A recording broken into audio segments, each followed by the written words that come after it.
jirtanii nagaa fi araarri waaqayyo isiniif haa baay'atu. Kabajamtoota fi hordoftoota chaanaala Tsiggeen kan jedhamu jalatti argamtan jirtu ani jira obboleettiin keessan galata rabbii. Egaan obboloonni koo guyyaa kaleessaa viidiyoo nanii hojjedhe irratti lakkoofsa gammee nuuf kennii naan jechaa turtanii jechuudha. Egaa lakkoofsa gammee isiniif hin kenna jedhee kaleessas dubbadheetiin jira. Ammas immoo namoonni lakkoofsa gammee barbaadanii kaargoo ergachuudhaafis ta'ee akkasuma immoo sharafa maallaqa gara biyyaatti ergachuudhaaf yookiin awwaalachuudhaaf yoo barbaadanii dubbisuu dandeessaniin isiniin jedha. Akkasuma immoo akka carraa ta'ee meeshaa adda addaa gara biyyaarraa akka isiniif dhufu yoo barbaadan illee haala namni achi dhufu yoo jiraate isiniif fiduu ni danda'a jechuudha. Nama biyyarraa dhufu yoo beektanii akka carraa ta'e namni isin beektan biyyarraa hoo dhufe isiniif fidanii isa bira isiniif hin kaa'anii gaafa maallaqa keessan yookiin immoo meeshaa keessan ergatuu barbaadanitti inni immoo meeshaa keessan sana bakka isin jirtanitti isiniif hin fidaa jechuudha. Egaan marree isin immoo maaltu isin barbaachisaa? Lakkoofsa isaa warri hin qabne lakkoofsa isaa qabachuudha. Akkuma beekamu tiiktookii isaa jala lakkoofsi isaa hin jira. Namoonni immoo tiiktookii isaa hin beekne TikTok isaarree yoo barbaadan asirratti isinii barreessa maqaa TikTok isaa namni beektan immoo ni beektanii jechuudha. Lakkoofsa isaa TikTok isaa jalaa argachuu ni dandeessanii. Akkasuma immoo warreen lakkoofsa isaa achi jalaa argachuu hin dandeenye nutti mul'atu jettanii fi jalqaba viidiyoo kiyyaa irratti hin argattanii jechuudha. Viidiyoo kanarratti jalqaba viidiyoo kanaatirratti ni argattanii jechuudha. Kanaaf iyyuu hundi keessanuu wantoota barbaadaniin haaloo gammee jechuu qofadha. Garuu isin kan dubbistanii gara WhatsApp qofaan dubbisaanidha. Gara biraatiin isiniif hin deebisu. Banaa jira garuu iimoolnis irratti banamee jira. Akkasuma wantoonni hundinuu telegiraamii wanta adda addaa banamee jira garuu inni WhatsApp qofaan kan isiniif deebisu jechuudha. Kanaaf iyyuu WhatsAppidhaan dubbisaa sagalees ta'e barreeffamas ta'e yoo qabdanii fi atuttamatti isiniif deebisaa dhimma isin barbaadaniif isiniif raawwataa jechuudha. Namni kaleessa koomentii irratti lakkoofsa sanaaf kenni maallaqa guddaan of biraa qaba naan jettee turte dhiira ta'e already dubaruma natti fakkaata dubartoota kan maallaqa baay'ee harkatti baata. Warri dhiiraa kun nama baay'eedhaan wal beekus waan ta'eef maallaqa badaa harkatti hin qabatanii sharafatanii osoo erganii jechuudha gara biyyaatitti.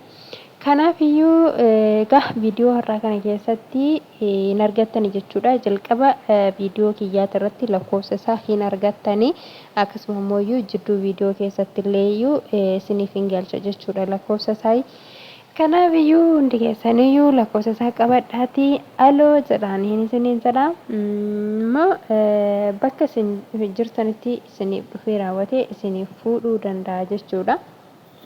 Kanaaf iyyuu guyyaa isinitti barbaadanitti gara biyyaa isiniif qaqqabsiisa. Garuu isinirraa kan barbaachisu dursitanii maallaqni meeqan akka jiru maallaqa sharafachuu barbaadan maallaqni meeqan akka sharafaa jiru gaafachuu qabdanii jechuudha. Maaliifiin gana erga maallaqa namatti kennitaniin booda namoonni tokko maal godhan isinitti kakkaate erga maallaqa namatti kennaniin booda maallaqni meeqan jira meeqannaa jijjiirsite mana kan jedhamtu jira jechuudha. Garuu dursitanii isin osoo maallaqa keessan hin kennin yookiin immoo osoo kottuu fuudhi hin jedhiniin maallaqni meeqan akka jiru gaafattu jechuudha.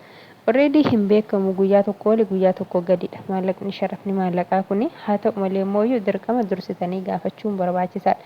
Gatii maallaqa keessanii sana baruudhaaf jechuudha. Hagam akka itti kennitanii fakkeenyaaf yoo ammoo dirhama 2,000 ta'e 3,000 ta'e akkasuma 1,000 takkallee ta'e wanna itti kennuu barbaaddan sana gatii meeqan akka inni sharafamu yoo bartanii herreeggattanii maallaqa kana akka maatii kiyya baranaaf ga'u jettaniiti jechuudha. Kan isin teessan akka carraa ta'e immoo yoo jidduutti dabale inni iyyuu dabalee jedhee raawwatee itti dabaleetuma isin sharafaa jechuudha. Kaargoo argachuu warri barbaadan immoo akkuma guyyaa kaleessaa isiniin jedhee kiiloo 10 hanga kiiloo 20 40titti isiniif gara biyyaa deemuu hin danda'a jechuudha.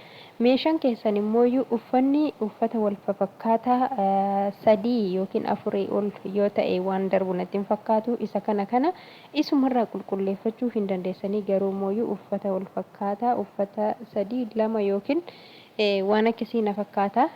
Sanaan alatti isiniif hin dabarsanii uffata bifa garaa garaa yoo ta'e malee fakkeenyaaf amma namoonni baay'een keenya obboleewwan keenya faana maachii uffachuu fa'aa barbaanna jechuudha. Uffata wal fakkaataa yookiin immoo hiriyaa teenyaaf jennaa bakka uffata wal fakkaataa binnee galchuudhaaf kan yaannu boruuf yookiin immoo fuulduraaf gara biyyaa gaafa galle uffata wal fakkaataa uffannaa hiriyaa teenya faana uffata wal fakkaataa uffannaa obboleettii teenya faana jennee raawwannee kan yaannu ni jirra.